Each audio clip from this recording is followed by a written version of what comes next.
Okay, we'll go ahead and call the Finance Committee meeting to order. Is there a motion to adopt the agenda? Who moved? Just a second. It's been moved and properly second that we adopt the agenda as written. All in favor, let it be known by the sign of aye. Aye. Any opposed? Next, we have the approval of the minutes, April 24th, 2024. Is there a motion to approve? Motion. Second. It's been moved and properly second that we approve the minutes, April 24th, 2024. All in favor, let it be known by the sign of aye. Aye. Any opposed? Ayes have it. We are down to item 4, the 2024-25 General Fund Budget Overview. Ms. Stanley. Okay, thanks. First, I want to kind of go over some of the informational stuff before we get into the guts of it. Most of the requests that you had asked us to get in more information is embedded within the budget. I tried to put it with the page or with the department that it was referring to. But first of all, let me look at the first page. The insurance, I haven't gotten an update yet on, how much they're predicting or how much they're going to increase the insurance on, so I'm still kind of waiting on that. And another thing that we'll need to go over is what we want to increase the millage, what we allowed to increase it. We kind of need to talk about that. And then on the reports, the Friday reports, the legislative tax credit. They actually were talking about that at my GFO meeting yesterday or Monday. They're looking at two different options. They're looking at doing it on giving a sales tax credit over a period of time, or like they had talked about at first, putting it on the tax bill. So they still hadn't made up their mind on what they were going to do with that. And then plus on capital equipment, we need to kind of review and see if we want to do that millage increase for the growth. So that's kind of where we at on that part. But in the other item that was asked on the take-home vehicles, there was a question about the Sheriff's Department Special Ops. There was 3 of them. That's basically the training people, Mr. Timmy Weatherford and Mr. Wise. So that's those 3 officers. Kind of got that update for you. But other than that, we can start going back through. We don't have that many items left. If you look on page 2, with the COLA increases, we kind of put 4 scenarios there for you. The first one is pretty much 1% across the board. And let me say that this does not include any elected officials, but it does include the appointed officers. Option 2 is the tier schedule that we always, pretty much do. And then option 3 is to get all the full-time employees up to the $35,000 base pay, and then the part-time and any employees that make $35,000 and up, we have a 3%. Then option 4 is basically the same thing, except it will be 5% increase for the ones that make over $35,000. So we wanted to show you those 4 different scenarios for you to look at. But I think, let's see, if we start going through the budget into the expenditures, I think the first one is actually the detention center, but I want to make sure, because everything else is basically COLA increases. What page will it be on? Hold on one second. I'm working my way down to it and make sure that. Because I think on the excavator, we kind of we didn't make a decision on the excavator on page 27 on public buildings. Kind of holding off on that with the other. And I know that on page 28, the IT, that decision will be made in executive session because it's dealing with salaries. Yes, on page 30, if you'll go to the detention center.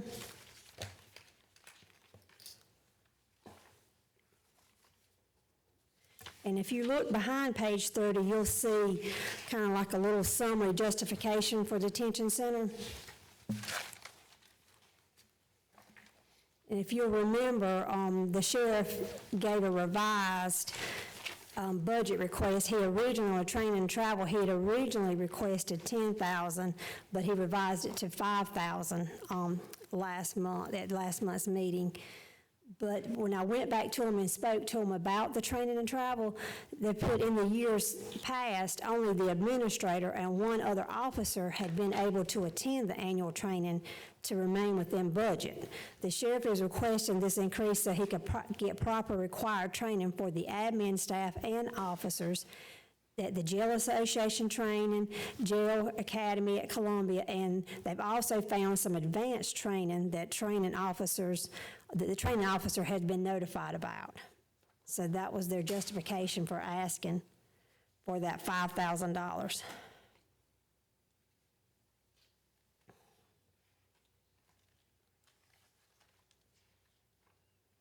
So, do you want me to go through the whole department and then come back to each individual, or y'all want to make a decision? Let's go ahead and decide on this one. Okay, perfect. $5,000 increase for training and travel. What's the committee's response? Thoughts?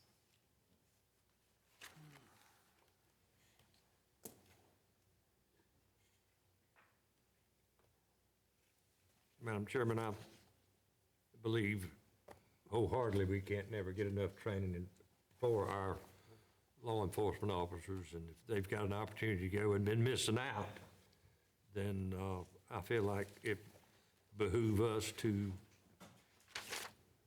approve this additional $5,000.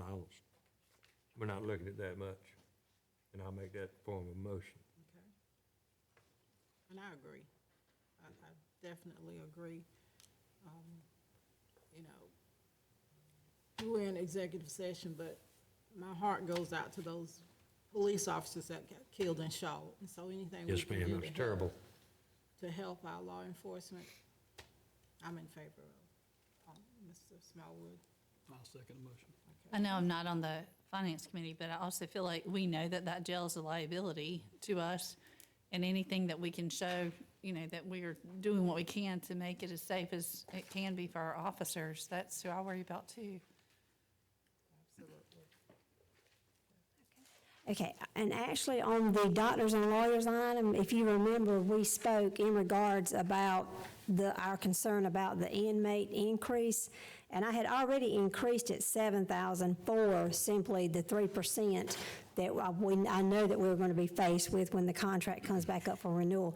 But I actually spoke with the contracts manager at Southern Health, and I told him, you know, if the sheriff exercises just renewing the contract with them another year, if she could kind of like give me an estimate of like how many or how much it would be for 115 inmates. I kind of went mid because I wanted to make sure that I was correct on this. If we do a contract for 115 inmates, but only 100, there's only 100 inmates for a couple of months, we still will be billed for those 115 inmates. So that's why I didn't go all the way up to the 125.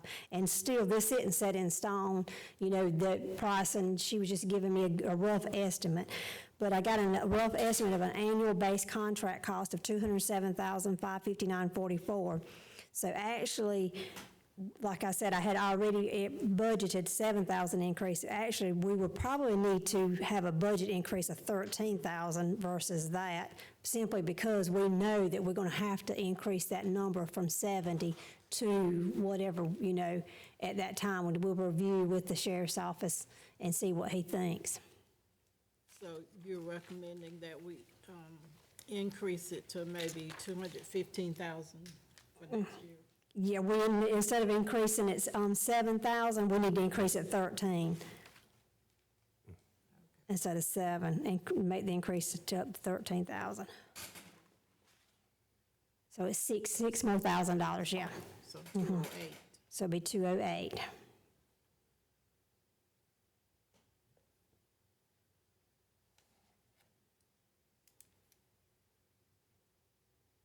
Any comments? I don't see where you got a choice. Yeah. I agree. Say that again? You don't have a choice, you're gonna I have don't to see pay where it you got a regardless. choice. No, we It's don't. already increased 7, so that's 202,000 if I mean, you you're gonna add. pay them one way or It's the other. 13 instead of 7. a difference of 6. 207. Yes, yes, yes, uh-huh. All right. Next. While we're on that subject, if I may, this is based on the number of inmates that we have, and I don't know how many we got today. We had 119 last week. But now, I think they're just still discussing. we put in taxpayers' monies to the solicitor's office to hire a person to help move these cases and reduce the population of the jail. All right, that's been almost a year. And it hadn't gone down, it's gone up. So therefore, this is just discussion, and it's open meeting. I'm to the point to where if you're paying for something and not getting the performance, then you need to give an incentive for them to get it done. Now, they could fund, they said they couldn't fund the project wholly on their PTI funds, but my suggestion would be let them fund half the program on the PTI funds, and we fund the other half. And then if the numbers go down next year, we might take it back over again.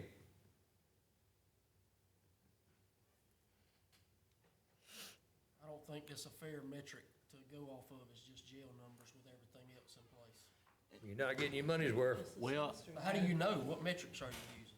sir. What metrics are you using? Just jail Common numbers? sense, Jail numbers?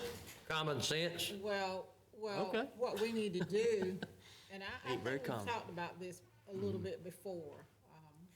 Another program that was used prior to my coming on council, I think Mary is familiar with it. Would you elaborate a little bit on that?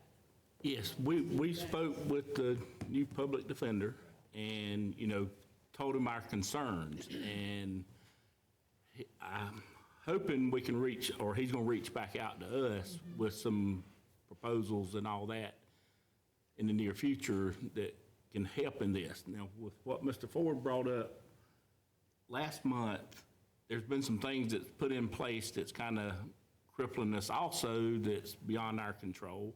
But the position that we are funding, I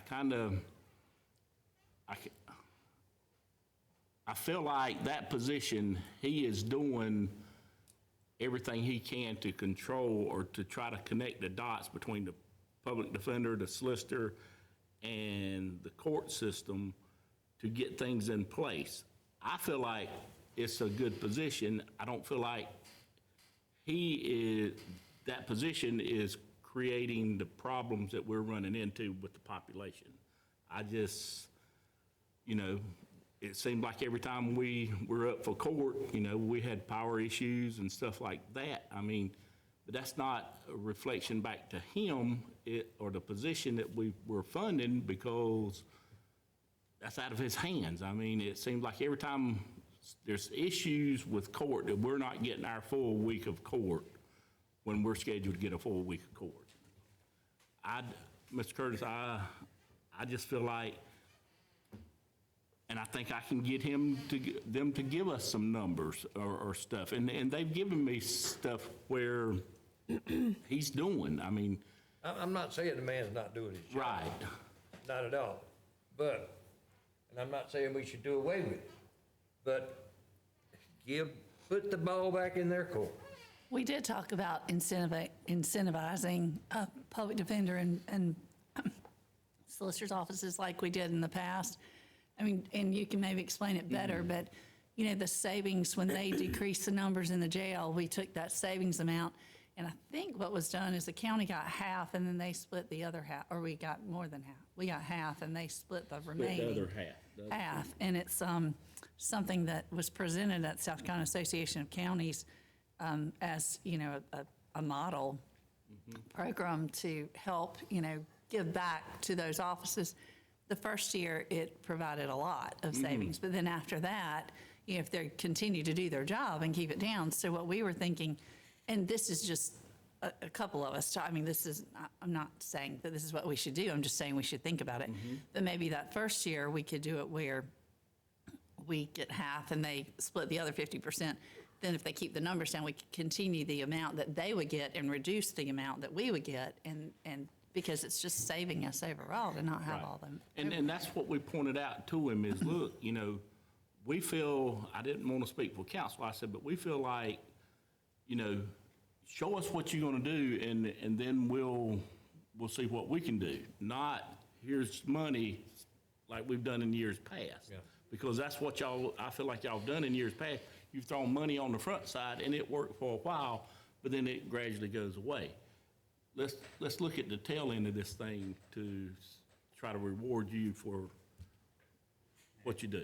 Have you met with the public defender since we met? Not since we've met, but if y'all are okay with it, we will see and try to get, if y'all are good and let us continue with what we've got, I'd like to sit down with both of them, public defender and the solicitor office also, so everybody gets on the same page and. You've got till third reading, so. Exactly. Well, I think there's two situations that come into play here. One is like what Mr. Ford brought up about the Right.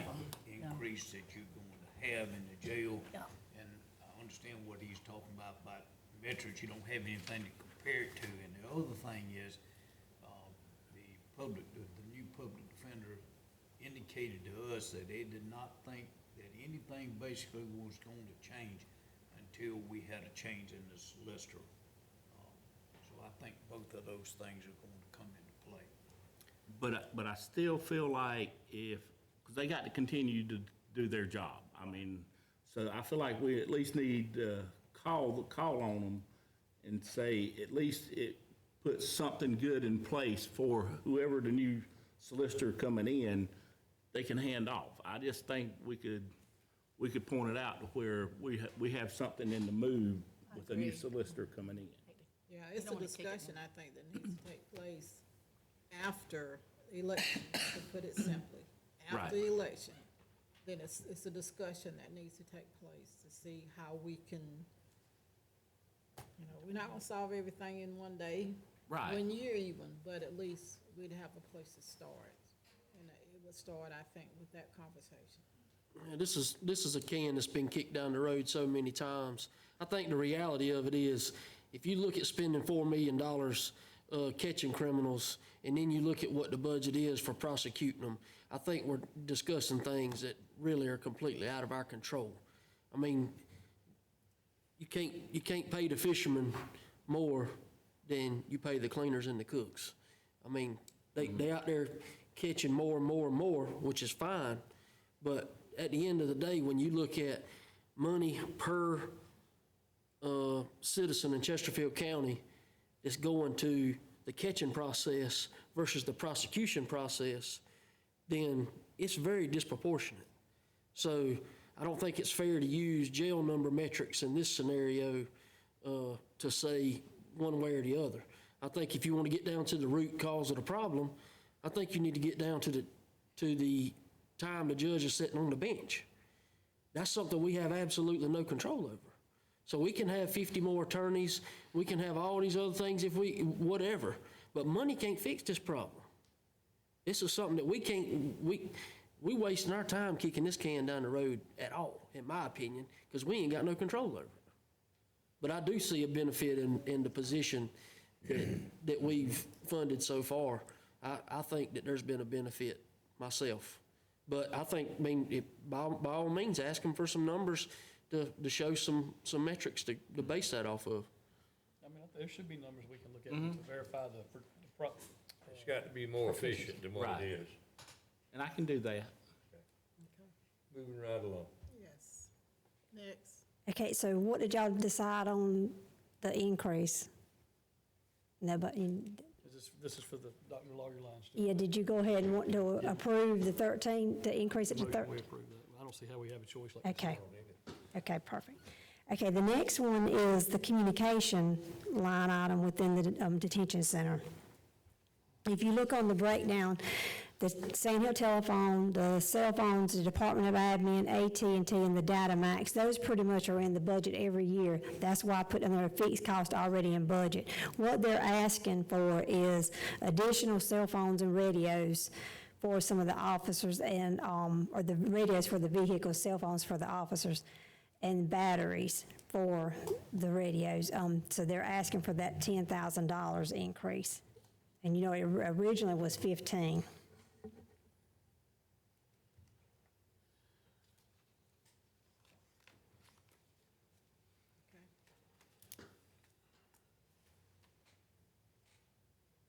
There again, we're going back to officer safety, aren't we?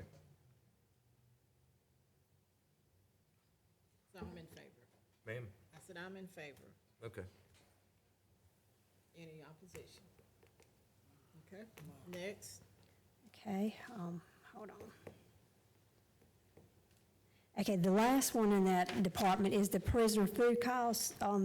The request was for $19,734, and you asked staff to get some different scenarios. So what I done was, it's got 4 different options. You'll see 90 inmates, 100, 110, and 125. And note that this is a little different than the Southern Health. They will only charge us for the meals they serve. So if one day we have 100, if one day we have 115, they will only charge us for the meals they serve. So if you look at it, it goes from 215,000 to 256. And we have currently budgeted with that, we got 65, 61 already in there, but we have 210,000 budgeted. So as you can see, it's definitely got to increase because at 90 inmates, it's 215. So it's just all a matter of what do you want to go ahead and budget for how many inmates? Again, you can get your choice. Yeah. I mean, you got to increase it. But Gonna have to feed them. So really, all we're doing is deciding what line we're gonna put on the Yes, budget. yes. Because it won't matter unless we feed them, right? I don't see how you don't plan on option 4 then if we're creating a line item to prepare for it. Am I wrong? So if we don't get up to that, that's good. The money yes, sits there. that's right. there. But they gonna charge us only for the meals that they serve. Right. If we plan on 125 and they don't feed but 100, then we win. And at the reduced cost, it was $2.06 a meal, wasn't it? The meal is at $1.87 for the 125 inmates. I'll agree with Ms. Smallwood. Okay. So option 4.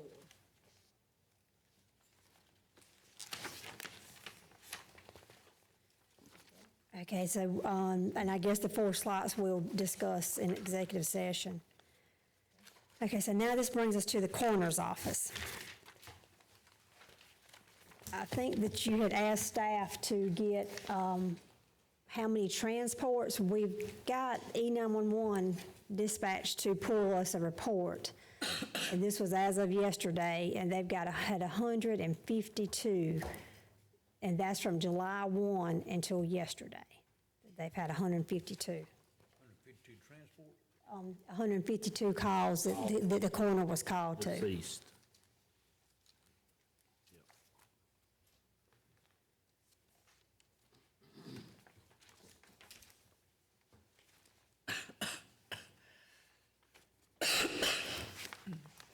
So he's asking for a part-time employee, and Yes, I figured we would discuss the part-time in the executive session. Yeah. And then he's, on travel and training, he's requesting $1,500, $500 on the uniforms, $75,000 on the doctors and lawyers, which would be the transport. yeah, and my question was, how would that affect the numbers for the transport? So in my mind, if you fund the part-time, then you wouldn't need to increase that transport because you won't be hiring or paying outside transport to do the.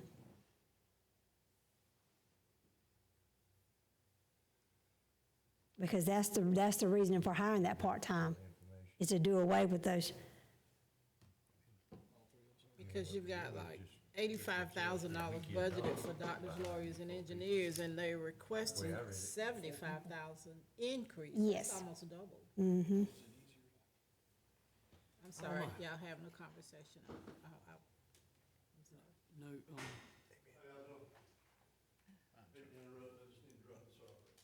Thank you. I don't even have that information anymore.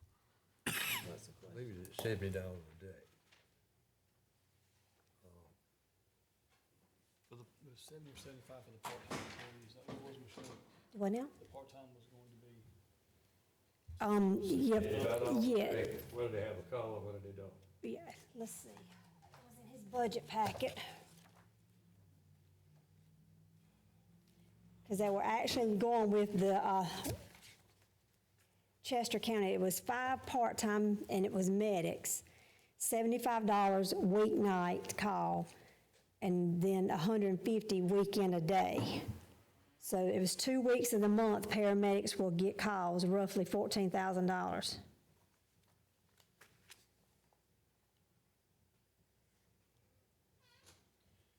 Ma'am, some of the information that I looked at, it just needs to be clarified. By hiring these people, what this does, it gives the full-time people the weekend off.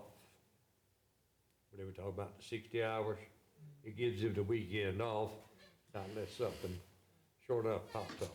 I want to ask a question, and this is just because I don't know, I'm literally. So we have the coroner and his assistant, or deputy coroner, I guess, which was Mr. James, Plus one more. plus one more, okay?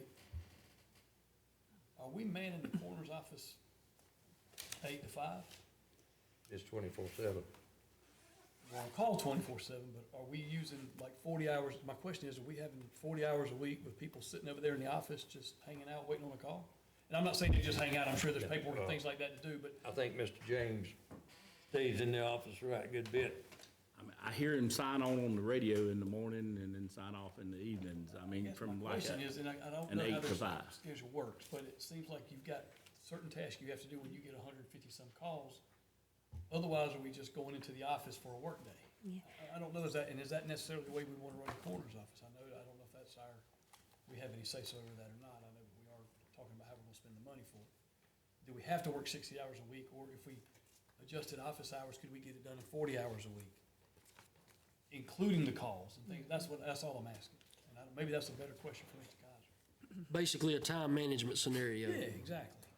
I just, it seems if we're having 3 full-time people sit over there 8 to 5, Monday through Friday, and the majority of the work's taking place at 10 o'clock and 2 o'clock in the morning and things like that, so now we're dragging them out and it's creating that 60-hour work week or that 55 or 65 or whatever it is. Yeah, I know Mr. Harper, he's part-time, he works like 16 hours, and I think he does the bulk of the paperwork.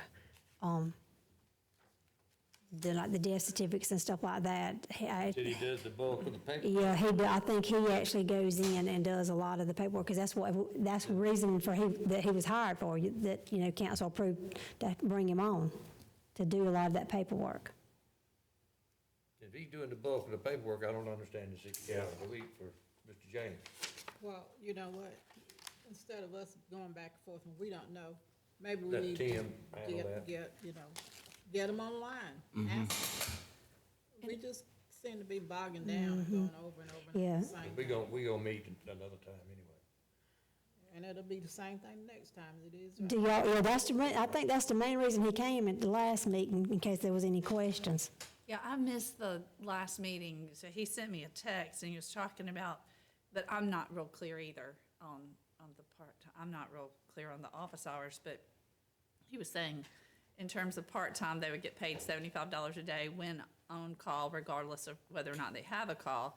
So if we looked at $75 a day for 365 days, we're looking at an additional increase in salary of $27,375.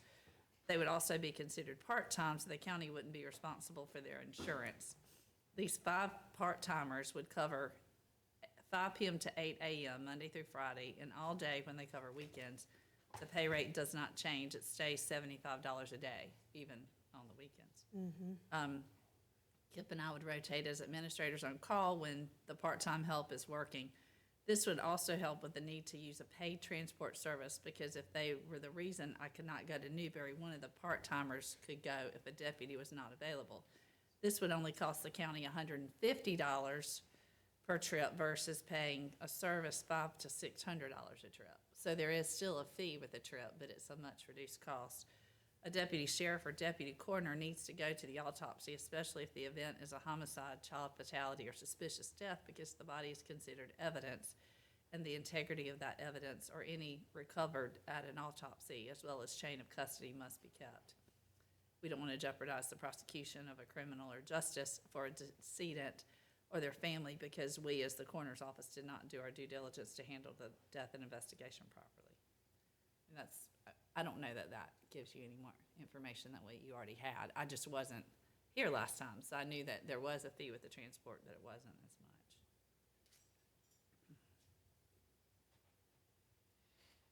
Did you receive that information? It's in your budget retreat. Talked about? Oh, I don't know who she received it from. John James. Yeah, that's who sent it to me. I saw that. If you don't mind me asking, when did you send that to you?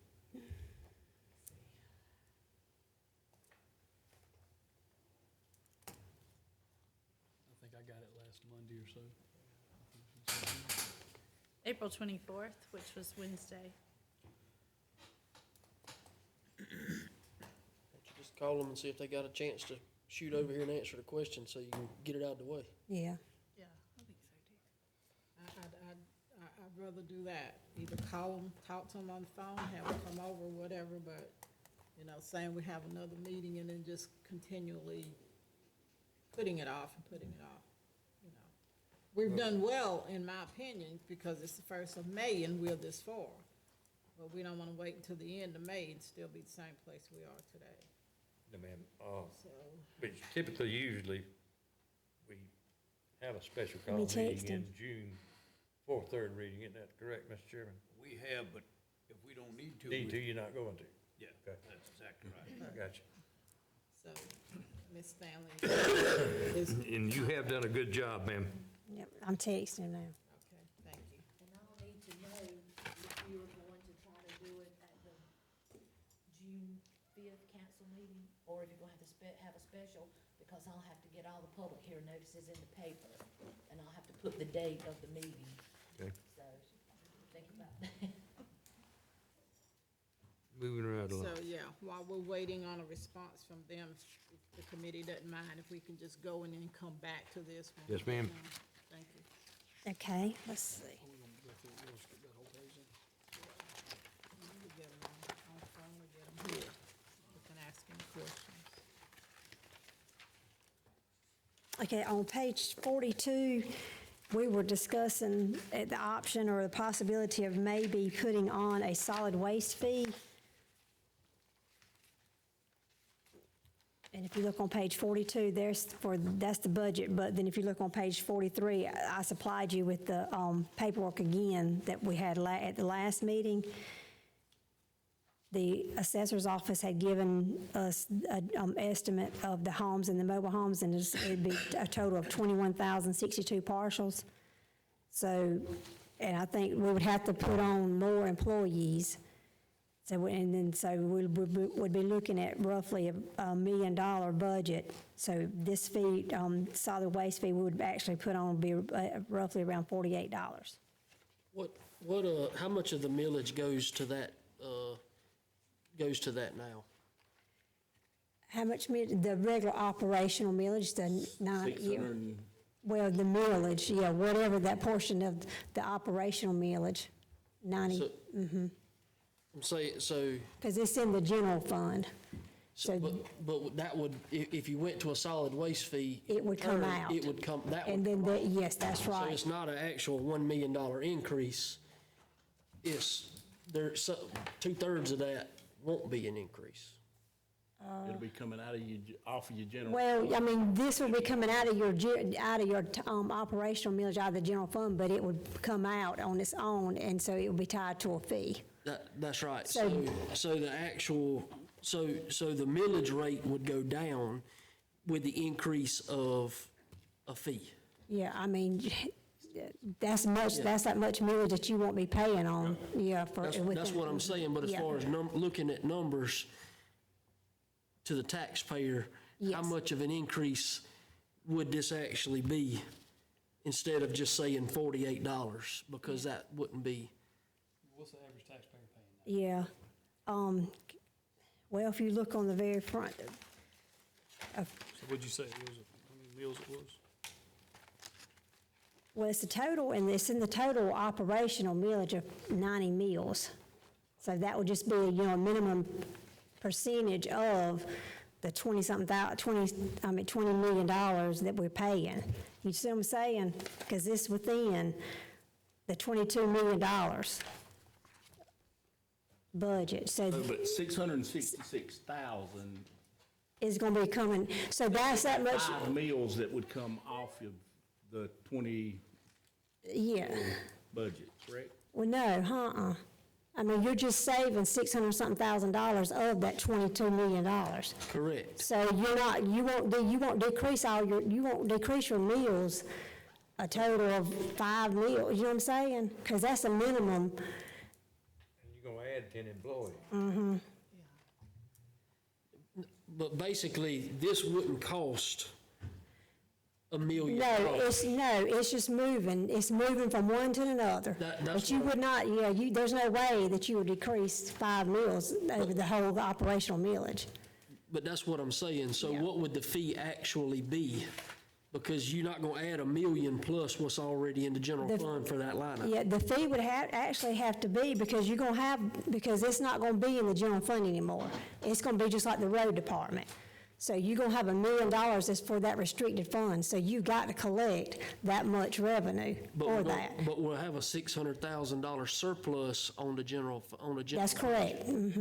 So basically, we got a $400,000 swing in actual increase of money. Yeah, but you're just basically just moving money from paying in the general fund to a restricted fund. Correct. But you're gonna have to tack on that $48 fee, whatever amount the expenditure is gonna be, because you got to have enough fee to cover that expenditures. Because it's not unless you're gonna do a general fund transfer, But just why- like the road But department. why wouldn't you reduce the millage that's now generating that 600,000? If you don't, they're gonna continue to pay. Yeah, you're double charging. Yeah. Because that's now going to be the fee's covered. not- I mean, it's not, I'm talking about, maybe I'm not understanding what you're saying. You won't decrease the over operational millage, because that's no longer in the general fund. So you got that expenditures coming out of the general fund, so it's gonna decrease the total, 20-something million dollars. Correct, but we won't be spending the money for this That's line right. item out of the general fund. Yeah. So however many meals that would be, those meals would be non-existent, because you would actually be getting that portion of the funding from the $48 fee. So you might have a $48 fee, but your millage is gonna go down for what portion it's already attributing to the general fund. Yeah, but what I'm thinking is the overall picture, that y'all thinking that it's 90 meals and you're gonna decrease the 90 meals. Let's see if we can get back on. For track, that. Because I remember when this initially came up about the solid waste fee, there was some discussion, but there was no, from what I remember, this was not something we were going to tackle this year. I thought the information was brought to us, we considered it, and we would continue to discuss it, but we're spending a lot of time talking about how we're gonna pay for it, where it's gonna come from, when I thought it was decided that we'd look at it again next year. I don't remember that. Missing something I here? don't remember that discussion except for last year when we talked about that. Well, it was this year that you brought it forth. Last year too. Well, it was this year that you brought it forth, and we had discussion about, it wasn't gonna be fair to everybody, how could we, do it so it would be fair? There was a little discussion there, and then we decided to look at it again. So, Let's move along. yeah, let's move on, and All right, we giddy can- up. we can still talk about it. We can still try to work it out, but not in this budget right here. Okay, so we're gonna table it for this year. That's what I thought we Okay. were doing all the time. Unless I'm missing something. Committee, am I missing something? Y'all here? I don't recall exactly how we talked about it. I mean, I think it's something we need to look at. I don't know, I still don't know how exactly I feel about a $48 additional charge on the tax bill. I mean, I think we've got to weigh out the extended hours, because I do think we need more hours over there. I think it's for something that seems like it should be so simple, I think it can get muddy real quick about how we're gonna pay for it and how we're gonna charge for it. I do think it is worthy of more discussion, and maybe we can give it right this second. I don't know. So we'll table it for this year, Yes, ma'am. at Okay, least for this budget. do you want, let's see. Consensus. Yea or nay? I'll go with whatever y'all wanna do.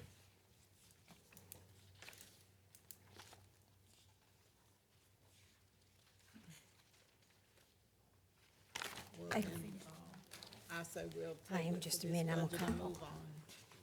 Okay, the coroner's waiting for us to call, but I figured we would go ahead and go through capital equipment before we talk to him. What page? It's on the very last page, on 53.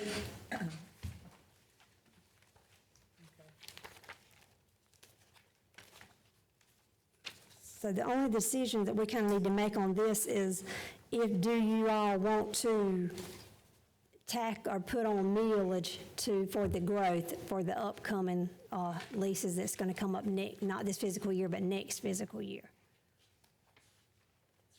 And I have put the estimates at the bottom. We had talked about a half a mil, which is roughly 63,000, or a whole mil, roughly 127.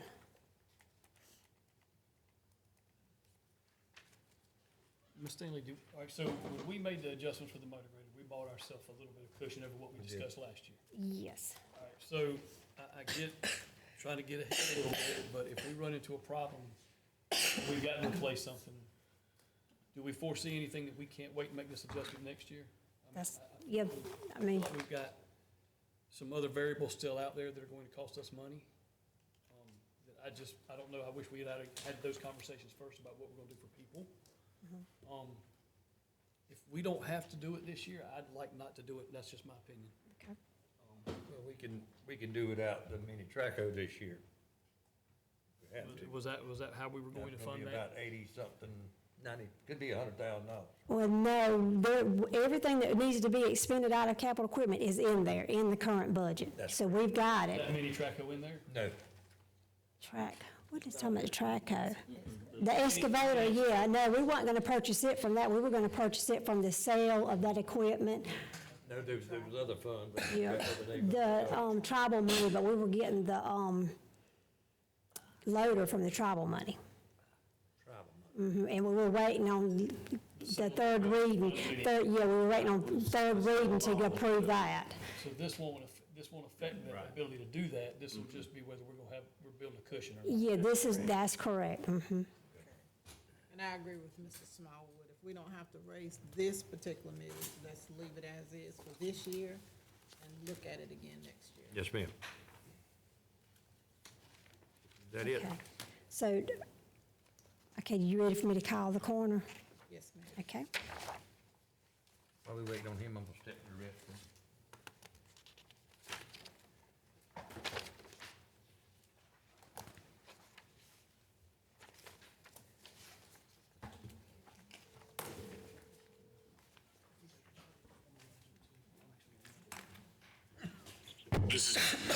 Hey, Kip, how are you? Okay, we're in the finance committee meeting, and they've got a couple questions to ask you about the transport. So they want to try to go ahead and make a decision today, but they had a couple questions they wanted to ask you, but they're in a break right now. They're running to the restroom, so.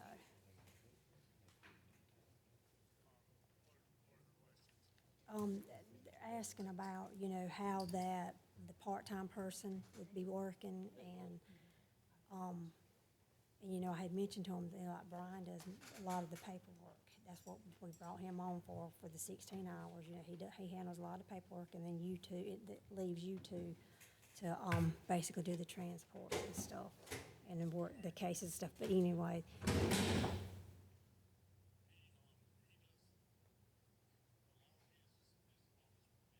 Mm-hmm.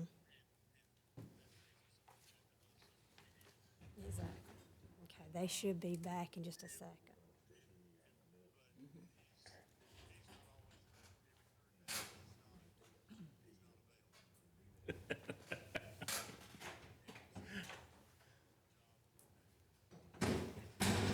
Yes, okay.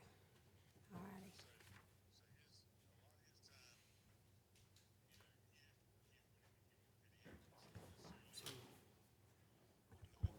Yeah, okay. The decision we're trying to make is whether we're gonna I'm waiting on Mr. Clarkson. because if we give it part-time, it's And I'll put you on speakerphone with this. enable somebody to just have an 8 to 5 job. When it doesn't have to be, if it's not designed. I don't, trying to force somebody to work on a Saturday either, but I mean.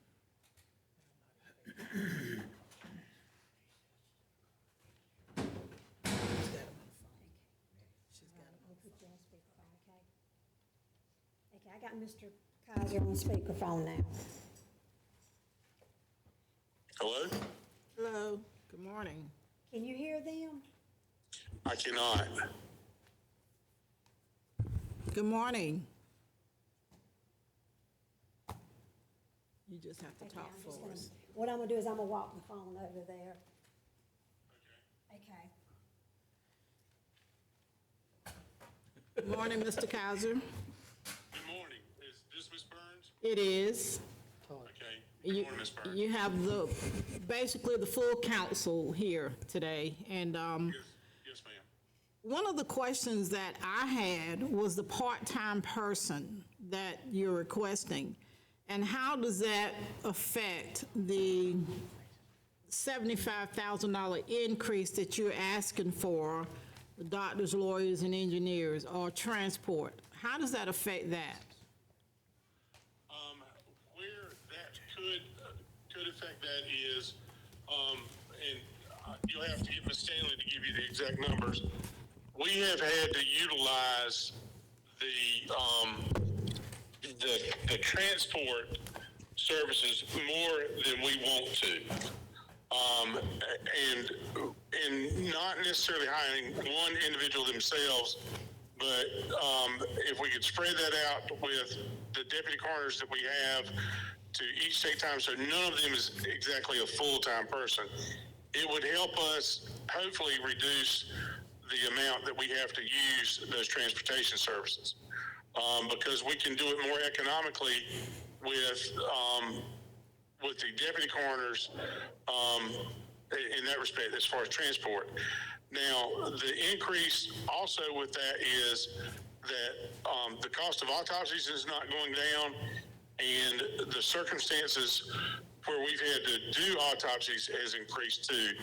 And there is a criteria, and it may be in that PowerPoint that I gave y'all, the criteria that we follow of why we have to do an autopsy.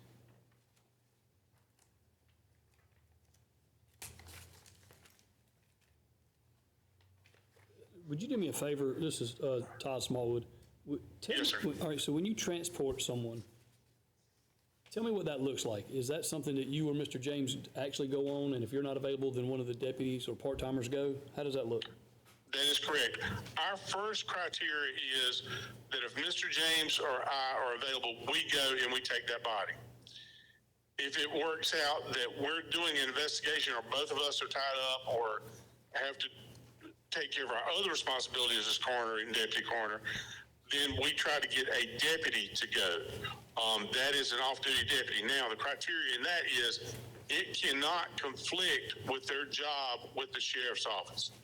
In other words, they can't take time off and get paid for a day off and do a transport. That's a conflict. We don't do that. It can't conflict with the sheriff's office. They have to be off duty to do that for us. How often, how often do you guys run into a conflict where you guys aren't available? One of the two of you aren't available to go? And what kind of, because that sounds pretty important if you're transporting one of you has to be there. I mean, what would prevent that? One of us, Multiple bodies. of a deputy going or what? I'm sorry. I was gonna say, Ask again, please. What would prevent you or Mr. James from being able to go? I mean, task-wise, I mean, multiple transports? I'm just asking, because that sounds like a pretty vital part of the job. it is a very vital part of the job. What keeps us from doing that is that one of us may not be available because of other obligations. We have to have the county covered for a death. So one of us has to be on call. If the other one is that, and we do that, and also when there's an investigation, he may be going in one direction, I may be going in another direction, and we've got to accomplish 2 tasks that day, and so we can't stay here and accomplish those tasks and do a transport. So if the county wishes, whenever we use a transport, I'll be glad to document the circumstances that dictate that we use the transport. I'll be glad to start that documentation if need be. I guess the question I have is where we don't want to see anybody have to work 60 hours a week. I guess before we go adding positions, and just, I'm going to say it just as plainly as I can, so don't take this the wrong way, but are we sure there's not, is there anything we can do time management to potentially kind of take some of this load off? I mean, as opposed to working an 8 to 5 shift at the office, could we move hours around and do other things? I know you're on call, but Right. is that a possibility? And have things covered. In a perfect world, yes, but the coroner's world is not a perfect world. Okay, fair enough. I never know what the hour demands are going to be week to week. And are you talking about comp time or how do we arrange that? I guess is what I'm trying to ask. I don't know, that's what I was asking you, if it was a possibility. It is, but I do not think, we could attempt it, but I'm not going to guarantee that it'll work. Mr. Kaiser, this is Douglas Curtis. Could you, Yes, sir. is there a possibility of you getting by with fewer part-time employees instead of 5 or after 3? Oh, yeah, I mean, we don't have to hire that many, but what I need to divide up is I'm trying to keep from any individual running into the situation of they turn into a full-time employee.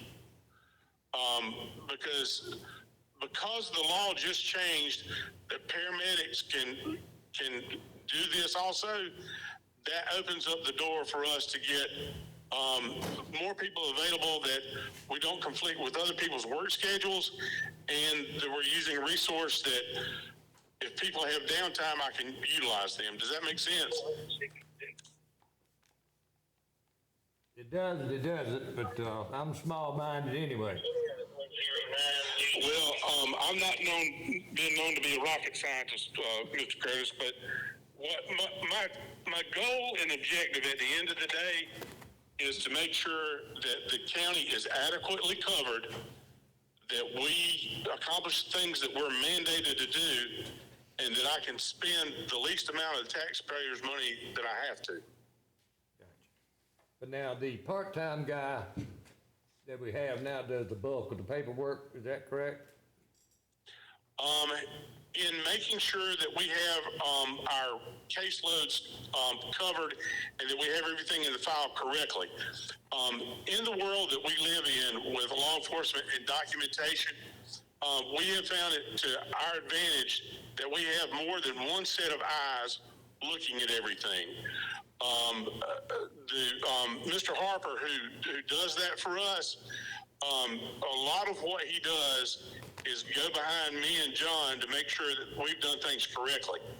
Not that John and I are not efficient in what we do, but we try to be wise, and the way we found to be wise is to have more than one person look at things and hold each other accountable.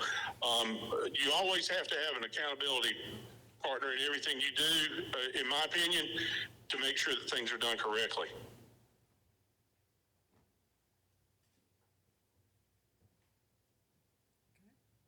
Did I answer your question, Mr. Curtis?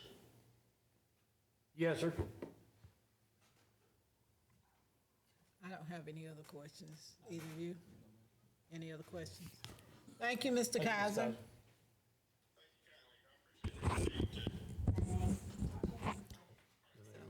just hear him say that they're paying somebody to go behind and check over paperwork. Is that what he Part of said? the part-time job is for them to cross-check each other, yeah. Really? I don't know if I feel any clearer about it than I did I before we got on the phone. I'm about as clear as mud. Would it be irresponsible of us, and I would like to hear, Mr. Eubanks, you deal with them every day. I just want your opinion on some things. Everybody actually in here, I'd like to have your opinion. Would it be irresponsible of us to say, I heard him say that they could attempt to do it with time management. Can't make any guarantees, but they could try. Is it irresponsible of us, or more responsible of us, taxpayer dollar-wise, to ask them to attempt that this year, and let's just see how we do? We can go there. I mean, is that I'll make sure I'm not looking at this wrong. I mean, I feel like if we can save tax dollars, that's what we need to do. So which way are we going to most likely be able to do that? I mean, it sounds like a little bit of a crapshoot because we don't know what's coming at us, right? But, Well, it's not gonna shut down. no, it's not gonna won't shut down, but I mean, can we, is it, which way is it, all right, so if we spend the additional part-time employee here plus fringe, we know that's a cost we're going to incur. If we try to do it with time management, are we going to be able to accomplish it? And if so, at less than that number? I mean, I know it sounds like we're splitting hairs at this point, but that's the question I have, and that's what I was hoping to get from him, and I don't know if we got it any closer, and here we are. We're dancing over that dollar amount. Let And I can see Michelle, you want to say something, say it. So I understand the thought process of accountability, but I don't understand why John couldn't look over his and him look over John's instead of a third person doing that. Sure. So that's one thing that I hear. I also think that there's probably times when, even with time management, they may need additional resources, and when they do, they have people that they can reach out to. And if they exceed their budget, we're not gonna have a choice but fund it either way. So why not give them an opportunity to try? And if they go over budget reasonably, then we're gonna have to pay the bill either way. That's the way I feel about it. I just want to make sure I'm not sitting out here on an island by myself and going to cost us more in the long run. But I'm trying to not spend the money if we don't have to. I'm not saying that they're doing a bad job at all, because I don't know. Right, But we just need a little more attention to how we make some adjustments. That's it, make some adjustments. an attempt. I mean, we can try. I mean, nothing wrong with trying. He said he agreed to try it. And, let us talk to them and next See week. what's what. He can't punish you after you did.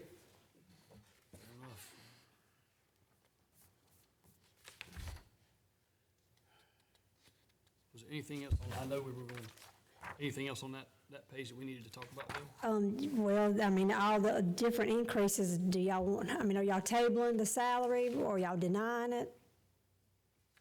We're talking about the, about being over budget. As of this last report, Michelle, that you gave us today, they are already $38,000 over budget for doctors, lawyers, and engineers. Yeah, and if you remember, every year, I look at that line item because it is always over budget, and every year I will try to increase it like $10,000 to $15,000 to help absorb, because I know it's gonna go over budget. Yeah. The doctors, lawyers, and engineers, you never know. You just never know, and you're gonna pay the bill.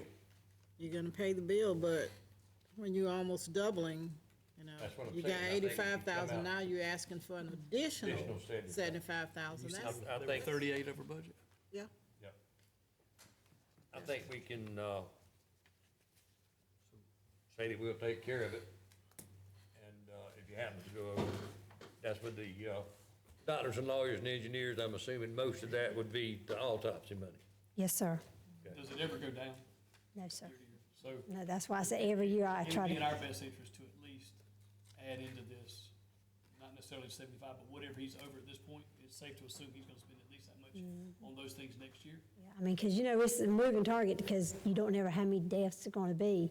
That's why, I always just try to do like $10,000.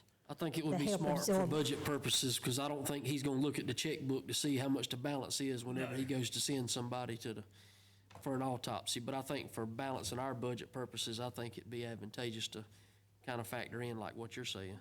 So if we put 40,000 on it, that would be, you don't see any reason he probably isn't going to hit that mark unless everybody all of a sudden decides to not die this year. That's right. You're gonna have to account for it somewhere. That's right. And at least if we've got it on that line item, we don't have to spend it, but we've got it there and we're prepared for it. You said 40? Is everybody okay? Safe number, don't, I would, yeah, I'd say round it up to 40,000, add it to what he's already That'll gotten, take care of Okay. overages So this 40,000. year. at least until, And we don't have much longer in the fiscal year anyway. right, right. Now, in terms of the part-time person, I agree, that we should see if he can work it out without that part-time person, so deny that part. That's my opinion. Yes, ma'am. I feel good about just asking to see what we can accomplish. For the Just time see what we being. can do, yeah. Todd, are you making a motion for the 40,000? Yes, ma'am, I'll make a motion.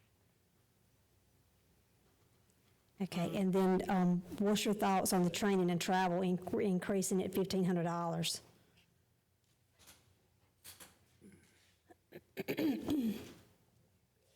I think last week he said that he had some more training that he wanted to send John to or something. Is that what he said in here?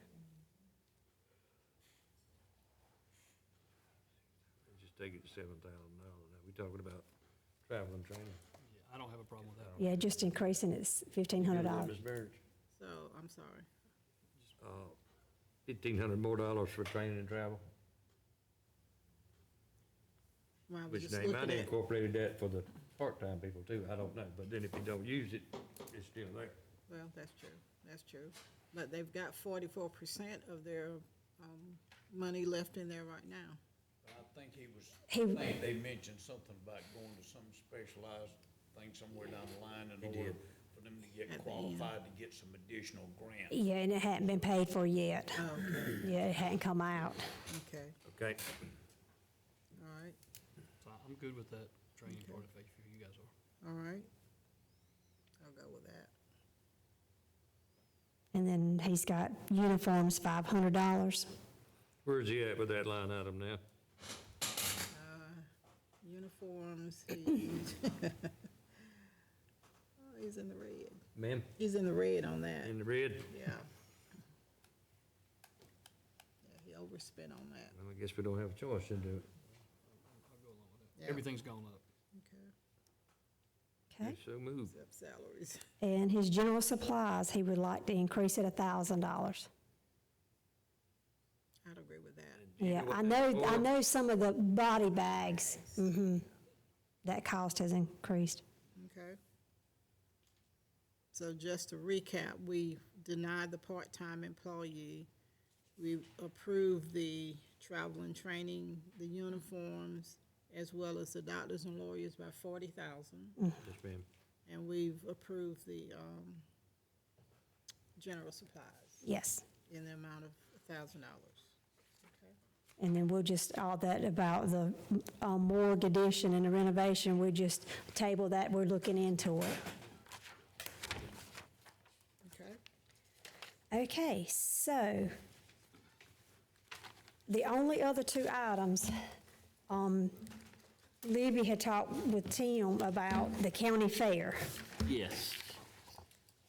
And we brought it up at the last meeting, and we tossed around some things, just wanted to know how y'all felt. Are we okay in doing that? And I think my selling point became when it's not just the town of Paisland, they're gonna rotate this or offer it to all the municipalities if they wanted to do so. So we kind of need to give them an answer, 'cause that's this month now. Okay, but now that's only going to be one fair per year regardless of where it is, correct? That's one fair per year, so whatever y'all choose to, the number y'all choose to give, I would think if it switched to another municipality next year, then it would just follow, it would follow wherever. If y'all choose to do it this way. We mentioned something about it coming out of maybe some accommodation tax money or anything. Yeah, because you recall, we actually given the towns $1,000 for their festivals again, but we get 25,000, so that's only 8. So we do have money of what the state gives us to put in our general fund. We do have some left. Now, Tim, would this be a money-making venture? I feel like, it's gonna bring, it'd be it's gonna bring in, whatever municipality it's in, you know, it's gonna bring people outside the county possibly to, For sales and so stuff. yeah, any town that it's putting it on, I feel like it's gonna help them out. This is the maiden voyage on the county fair thing. I don't think nobody really knows what to expect as far as revenue it generates. I think it's a good thing that they're trying to do something different. Did she ask for a particular number? I know. There are different categories that you can do, and it ranges anywhere from $1,000 to $7,500. So, that would be up to y'all. Will any of this, do you know if any of this is gonna help cover the law enforcement that's gonna be required? Now, that I'm not sure, Ms. Burnt. I'm sure it's gonna help in organizing everything, and that's a good point right there. There will definitely be an increase. This is going to help the towns organize the entire thing. And I heard you say that it would be offered to the other municipalities. They can accept or they can deny, because when it came forward, if I remember correctly, it was Pageland bringing it, and I was assuming it was gonna be in Pageland every year. And there was no mention of funding. That's correct. Now, that has probably changed a little bit, That's because correct. you never know. So these funds will go to the municipality hosting the fair that year, is that right? Say that again? The funds will go to the municipality hosting the fair. That's the that's way I would do it if I were y'all. Well, you got basically three municipalities that could probably do it. Payson, Chesterfield, and Cheraw. Other than that, About it. Patrick, maybe. Could we stipulate this, that if we give funds, that it goes to payment of overtime or whatever for law enforcement to be there?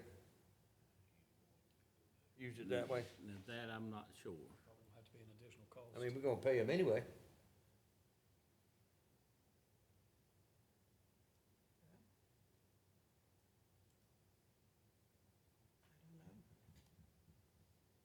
And you're taking road deputies off the road, if you're gonna do that, perhaps you could use the people that were off if they wanted to work extra or whatever. Well, and that's, from that standpoint, that's something the municipalities could work with off-duty people too. They could work that out. Because that's pretty much the standard, isn't it? If they want somebody to come in off-duty, they pay them separately as a contractor? Do we, don't we do, and that's like deputies can work as a, Like the Watermelon Festival, I know all the law enforcement. Yeah, and we- Up there, I mean, And we pay it. We got enough stuff to worry about as a council than trying to police money like that. If we look at giving somebody $2,500 for an event like that, it's kind of hard to just police that also. put too many stipulations on it. I mean, it just creates another task for somebody else. micromanage that, so either give them The the money money. is given. To help fund it. We've got the money there. I'm okay with that. I am too. Do they need stipulated what it's used for, or just give it to them? I would say just give it to them. Okay. You need a motion? Yes, sir. Okay. Make a motion that we contribute $2,500 to the fair from this year's budget. From the, you're gonna specify. that this is ATAC. Coming from, I'm sorry? The accommodation tax. Yes, sir. Yes, ma'am. Says second. Second. So it's been moved and properly second that we will donate $2,500 from the accommodations tax Yes, ma'am, accommodations. to be used at the fair, the county fair. All in favor? Aye. Aye. Any opposed? Ayes have it. Next. Okay, the only other item was, this has actually just come up in the council meeting about the ARPA money for the rescue squads. I was holding this in my basket until, a decision was made. Back, just to give you a recap of what went on in January's meeting, well, it was probably February's meeting because it was January 30th, so February's meeting, we had discussed in the council meeting for the ARPA funds, and it was tabled at the time. So then in July's meeting, for the unfinished business, it was requested that council authorize staff and ambulance, fire, and rescue committee members to confer with the rescue squads in order to bring a recommendation to full council on this issue. And then I had made my note that July 26th, that they were going to have a rescue members meeting. So that's where it's ended. Nothing else has been done since then. Mr. Rivers was thinking, and I think actually somebody had actually told him that we had authorized to give the rescue squad money, but we hadn't at that time. No, I was at that rescue squad meeting along with a couple other folks, and it was never decided, as far as I know, to give anybody anything. I think the main discussion was there was representatives from different departments, rescue squads around the county there, and they said that money wasn't their problem, volunteers was their problem. And so my understanding, the general consensus was for the ones that have really higher participation, that, wouldn't mind giving them the money, but wasn't really looking at a blanket. I know from my perspective, if you got department heads there saying money ain't gonna help us, then why are we gonna give them the money? The ones that are actually being proactive and have participation, I think we should give them the money.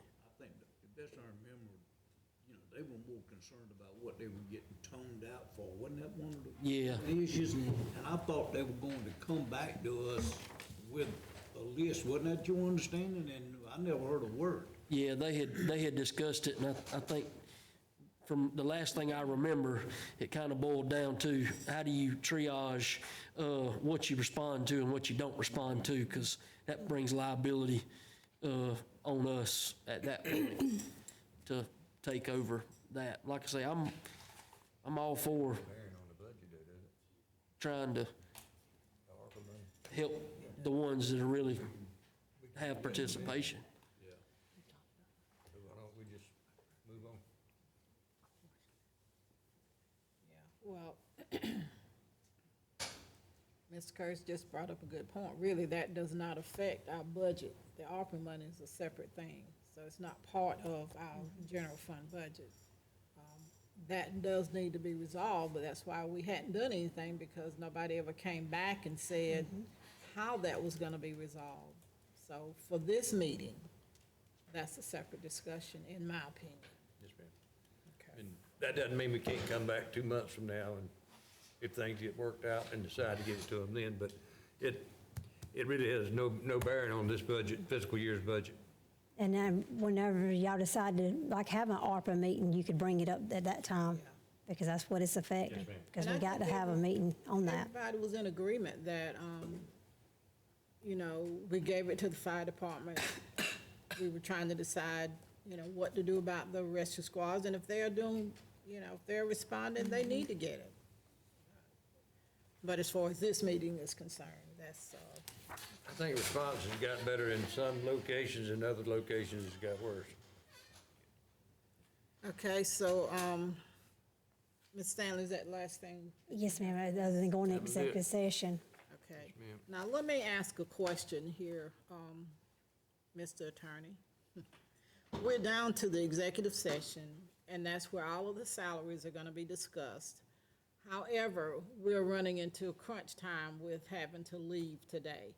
Is it possible to have a meeting for just executive session? Yes.